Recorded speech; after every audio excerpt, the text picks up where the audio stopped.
పట్టణ ప్రజలకు మరియు నా వార్డు ప్రజలకు అందరికీ కూడా నమస్కారములు తెలియజేస్తున్నా.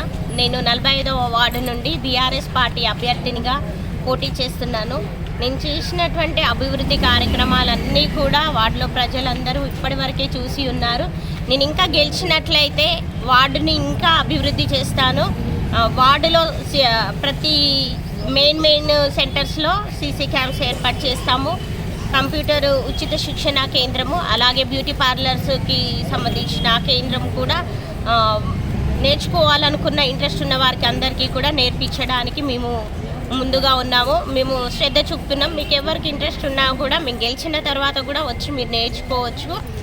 అలాగే నేను ఇప్పటి వరకు వార్డుని ఎంతో అభివృద్ధి చేసినా మీరు చూస్తున్నారు. టైలరింగే కానీ, మగ్గం వర్కే కానీ, అదేవిధంగా వార్డులో ఏ సమస్య ఉన్నా కూడా అది రేయనక మాపనక నేను వార్డులో ఎంతో అభివృద్ధి చేశాను. మీరు చూస్తున్నారు. ప్రతి ఇంటి కాడని మోసాడు నా భర్త. ప్రతి ఇంటిలో ఒక పెద్ద కొడుకులాగా, ఒక పెద్ద కూతురులాగా మేముంటూ వార్డును కలుపుకుంటూ వెళ్ళిపోతున్నాము.